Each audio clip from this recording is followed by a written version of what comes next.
ආයිබෝන් මගේ හැම යාළුවෙක්ටම හැමෝම හොඳින් ඉන්නව නේද? ඉතින් ඔන්න හරිම දවසට හරිම වෙලාවට මගේ හැම යාළුවෙක්ම මම හම්බ වෙන්නවා මගේ අලුත් පාඩමක් අරන්. ඉතින් අද අලුත් යාළුවෙක් එකතු වුණා මොකද මුලින්ම කරන්න ඕනේ? මේ පාඩම් මාලාවේ මුල්ම පාඩමේ ඉඳලා බලන් එන්න, පිළිවෙලට බලන් එන්න. එතකොට තේරුම් ගන්න පුළුවන් අපි කොහොමද මේ වාක්‍ය තුනක් සතියට ඉගෙනගෙන ඉංග්‍රීසි කතනය වැඩි දියුණු කරගන්න කියන එක. එකපාරට මේ පාඩම් බැලුවොත් තේරෙන එකක් නෑ අලුත් යාළුවන්ට කොහොමද අපි මේ පාඩම් මාලාව පාවිච්චි කරලා ඉංග්‍රීසි කතනය හදාගන්නේ කියන එක. ඒකෙන් මුල්ම පාඩමට යන්න මේ පාඩම් මාලාවේ මුල්ම පාඩමට යන්න. ඉතින් ඔය මතක් කිරීම කළේ අද එකතු වෙන අලුත් යාළුවන්ට ඒ වගේම හැමෝටම මම මතක් කරන්නම් මගේ නම් ගිරුවිනි සචිත්‍ර කරන්නේ Real Start Kids කියන YouTube channel එක. ඉතින් ඒ channel එකෙන් පුළුවන් තමන්ගේ පුංචි දුවට පුතාට තමන්ටම ගෙදර ඉඳන් ඉංග්‍රීසි කතනය උගන්වන්න. යන්නේ channel එකට. channel එකේ නම තමයි Real Start Kids.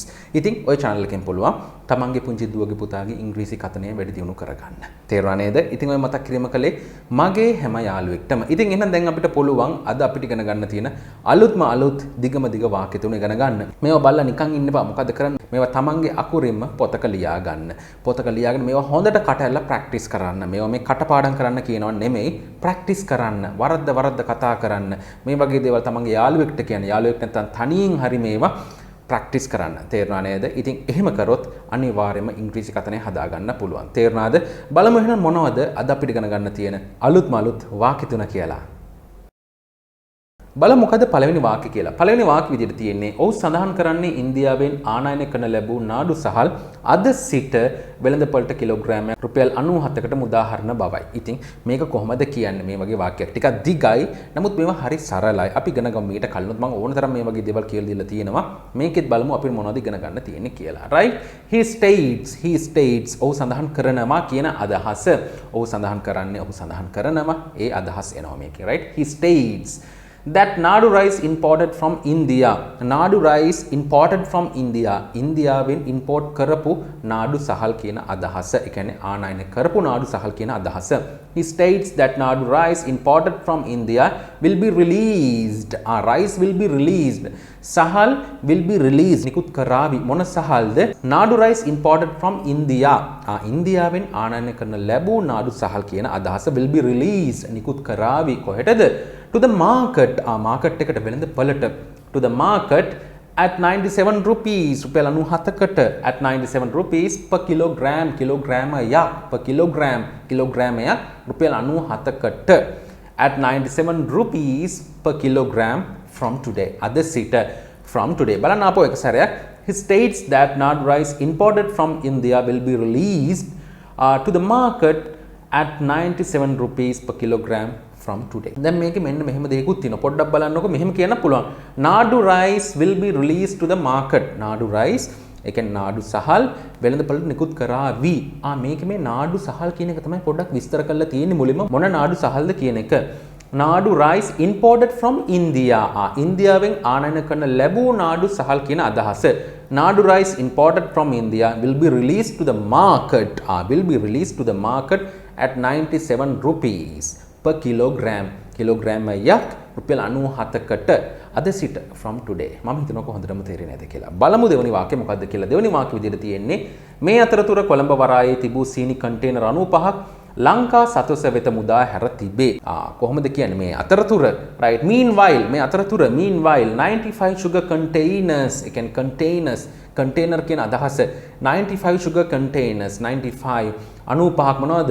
sugar containers සීනි container 95ක් 95 sugar containers at the Colombo port. Colombo වරාය කියන අදහස have been released. release කරලා තියෙනවා. ඒ කියන්නේ මුදා හැරලා තියෙනවා කියන අදහස.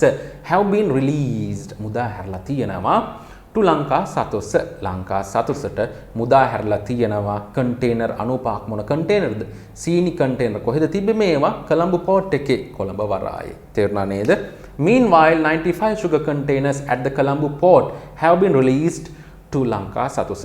මේකෙත් දෙයක් ඉගෙන ගන්න තියෙනවා. දැන් මෙහෙමත් හිතන්නකෝ 95 containers have been released. ඒ කියන්නේ container 95ක් මුදා හැරලා තියෙනවා. මුදා හැරලා තියෙනවා. container 95ක් මුදා හැරලා තියෙනවා. මොන container ද කියලා ඔන්න. දැන් තව ටිකක් විස්තර කරනවා. 95 sugar containers. 95 sugar containers. ඒ කියන්නේ සීනි container 95ක්. අන්න තව විස්තර කළා. හරිද?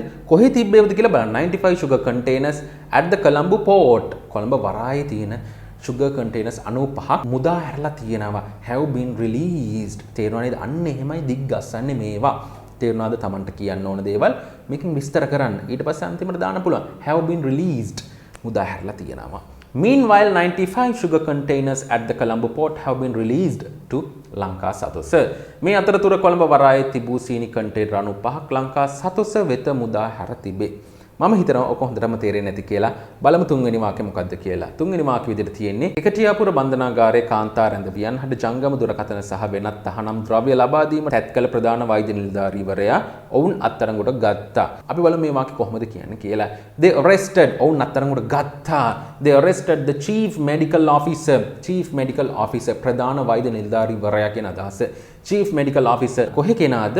At the Kekatiyapura prison. ඒ කියන්නේ Kekatiyapura බන්ධනාගාරයේ chief medical officer ප්‍රධාන වෛද්‍ය නිලධාරීවරයා chief medical officer at the Kekatiyapura prison for attempting කරනවා කියන උත්සාහ කරනවා කියන අදහස. attempting to provide ලබා දීමට තැත් කළ උත්සාහ කළ කාටද කියලා බලමු. female inmates. ඒ කියන්නේ inmates ලා කියන රැඳවියෝ කියන අදහස. female inmates. ඒ කියන්නේ කාන්තා රැඳවියන්ට to provide female inmates මොනවද? with mobile phones. ඒ කියන්නේ ජංගම දුරකථන and other contraband. contraband කියන්නේ මේ කියන්නේ තහනම් ද්‍රව්‍ය අන්න ඒ වගේ දේවල්. තේරුණා නේද? ඒ කියන්නේ illegal දේවල් අන්න ඒ අදහස තමයි මෙතන එන්නේ. They arrested the chief medical officer at the Kekatiyapura prison for attempting to provide. ඒ කියන්නේ ලබා දීමට තැත් කළ මොනවද? For attempting to provide female inmates කාටද මේ? කාන්තා රැඳවියන්ට female inmates with mobile phones and other contraband. තේරුණාද? මම හිතනවා මේක ඉගෙන ගන්න තිබ්බේ මේ contraband කියන එක, ඒ වගේම inmates රැඳවියන්, ඊට පස්සේ තියෙනවා chief medical officer. ඉතින් ඔන්න වගේ දේවල් තමයි ඉගෙන ගන්න තිබ්බේ. ඒ වගේම මේ වාක්‍යයේ දිගට හරි පිළිවෙලට ඉගෙන ගන්න. ඉතින් මේ වාක්‍ය කොහොමද දික් උනේ, කොහොමද දික් කළේ, මොන වගේ දේවල්ද මේකට යොදාගත්තේ මේ වාක්‍ය දික් කරන්න, ඒ හැම දෙයක්ම හිතන්න. ඒ වගේම මේවා ප්‍රැක්ටිස් කරන්න. මේ දැන් කියලා දුන්න වාක්‍ය වගේම මීට කලින් කියලා දුන්න වාක්‍ය දෙකත් හොඳටම තේරුණා කියලා මම හිතනවා.